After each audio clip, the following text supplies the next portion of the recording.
Hey guys, this is Alan. Welcome to this Equinox special weekly mastermind. Weekly mastermind में आप सभी का स्वागत है. And in this episode we are going to do the overall top down approach of Nifty 50, Bank Nifty और साथ ही साथ हम लोग सारे सेक्टर्स का भी एनालिसिस करेंगे ताकि हम लोगों को समझ में आ सके दैट पिछले हफ्ते जो हमने सेक्टर्स को अंडरस्टैंड किया था, उनको एनालाइज किया था, उसके हिसाब से इस हफ्ते क्या वो सेक्टर्स चल रहे हैं या फिर हमें कोई न्यू सेक्टर्स पे ध्यान देना चाहिए, कोई न्यू स्टॉक्स में हमें positions बनाने चाहिए and so on. So let's have a look at overall weekly mastermind. And first of all, if you're new to our YouTube channel or even on our Facebook page, welcome to our community and welcome to this video which is absolutely free for you. ताकि आप लोग बिल्कुल value ले सको, intense value, and you can start trading in the market based on basic and simple analysis. So weekly mastermind for 22nd of September 2024, जहां पे agenda is absolutely same. Market index outperforming and underperforming sectors. Then हम लोग देखेंगे trending and trekking stocks और last में हम लोग cup pattern stocks का फॉलोअप भी लेंगे. और आई थिंक एक और कप पैटर्न स्टॉक मैंने ऐड किया है. और सबसे इंपॉर्टेंट तो मार्केट ही है, लाइक कौन से out performing and under performing sectors हैं, ताकि हम लोगों को समझ में आ सके दैट उसमें अगर कप पैटर्न स्टॉक्स हैं तो हम किस में ट्रेड कर सकते हैं. सो अगर हम मार्केट इंडेक्स देख लें, Nifty up by 1.71, Sensex almost 2%, bank Nifty almost 3.5% से ऊपर रहा, which means banking sector already current दिखा रहा है. एंड जो हम लोग पिछले कुछ सालों से इक्विनॉक्स के दिन पे 21 सितंबर जो है, उसमें हम लोग शॉर्ट ट्रेड्स देख रहे थे. Rather than that this year we are looking forward on the longer side. And मैंने कल भी ये चीज मेंशन की थी that it's not the survival of the fittest but it's the survival of the most adaptable. And based on market हम लोग long कर रहे हैं, शॉर्ट कर रहे हैं. दैट्स हाउ, लाइक अगर हम मार्केट के साथ जा रहे हैं then only we are going to make money और else we will definitely lose money. Then mid cap देखा जाए तो थोड़ा सा indecisive, flattish on the lower side. India VIX control में है 1.91 and USD INR down by 0.47 which is actually good for us. Then we have Nifty 50, all three time frames above 60, a long term charger that is monthly actually above 80, which means it is mentioning I'm very bullish. And अब हम लोग 26,000 की rally देखेंगे. 25,000 की rally तो बहुत बार हमने देख ली. ऑलमोस्ट हर इन्फ्लुएंसर, हर कोई जो ट्रेडिंग में है, हर कोई जो कंटेंट बना रहा है, एवरीबडी वाज टेलिंग 25,000 का रेजिस्टेंस. बहुत बार एक्ट भी किया, I am not denying with the fact, but अब वो लेवल क्रॉस हो चुका है. Now we are aspiring for 26,000 and beyond that. And hopefully equinox का जो इम्पैक्ट है हमें स्ट्रॉन्ग वे में ऊपर के साइड देखने को मिले एंड सक्सेसफुली जो है 26,000 के ऊपर अच्छे से सस्टेन करे, rather than टाइम पास करते करते स्लोली चले. Then we have Bank Nifty monthly above 70, weekly almost 70 by taking moving average support since last couple of weeks. And daily में अब लोग अब ये walk off the band हो चुका है, almost out of the band भी जा चुका है, which means it's very very good. And short term trend में काफी अच्छा है Bank Nifty. All time high तो अब आ चुका है, 54,000 क्रॉस करके अब थोड़ा सा नीचे है, बट लेट्स सी अगेन 54,000 के ऊपर सस्टेन करना चाहिए. Then the next levels would be 55,000 and so on.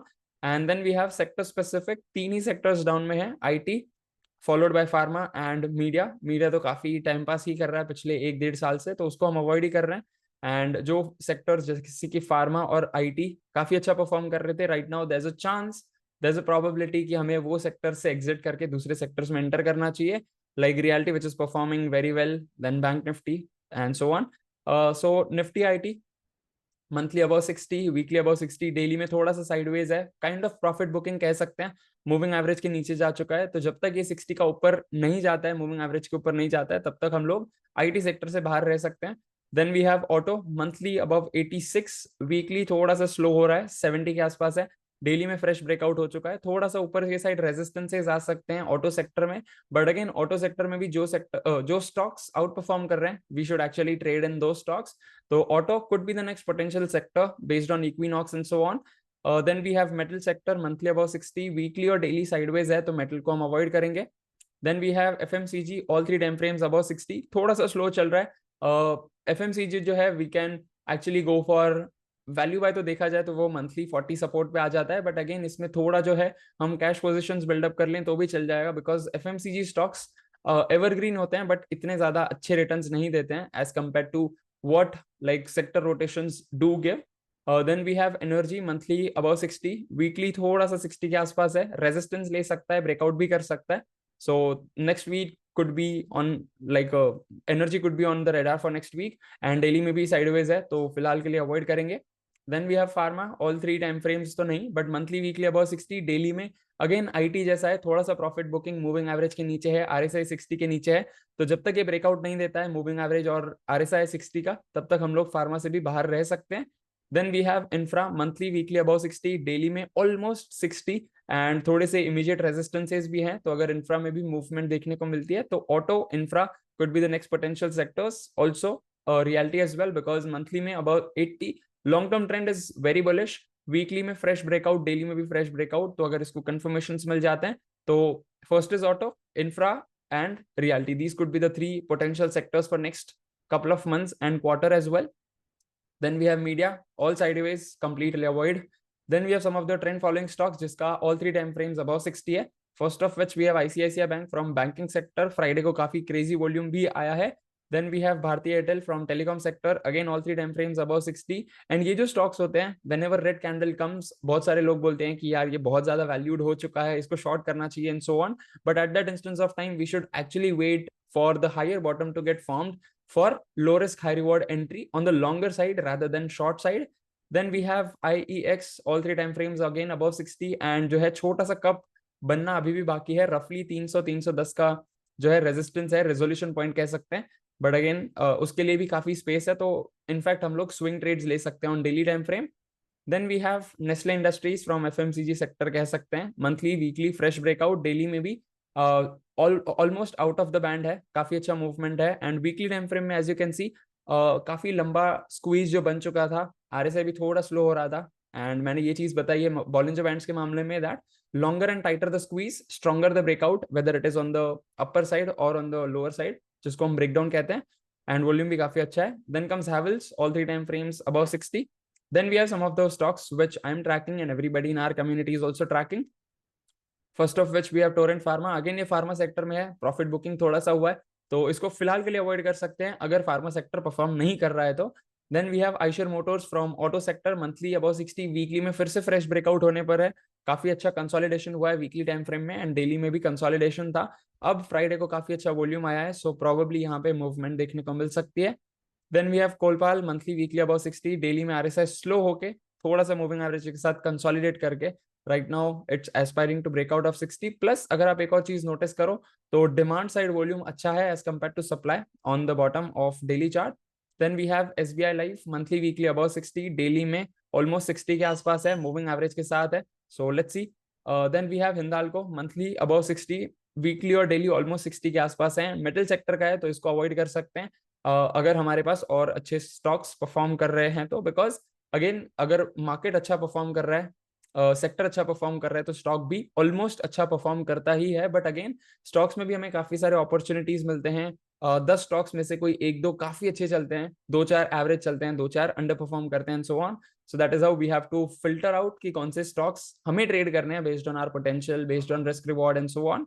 And some of the previous cup pattern stocks, SPML Infra, resolution point was around 188, current market price 270 के आसपास है, काफी अच्छा perform कर चुका है, रफली 80-90 रुपीज के आसपास मूवमेंट हो चुकी है. Greenply resolution point is around 400, अब तक ब्रेकआउट होना बाकी है. Then we have Arrow Greentech, resolution point 865 का है, यहाँ पे भी करंट मार्केट प्राइस इज 832.35, तो अच्छे से ब्रेकआउट होना अब भी बाकी है. Then we have new cup pattern stocks जिसमें है Kitex from textile sector, resolution point is around 388, and रफली देखा जाए तो 100 रुपए के आसपास चल चुका है, 95 रुपीज के आसपास.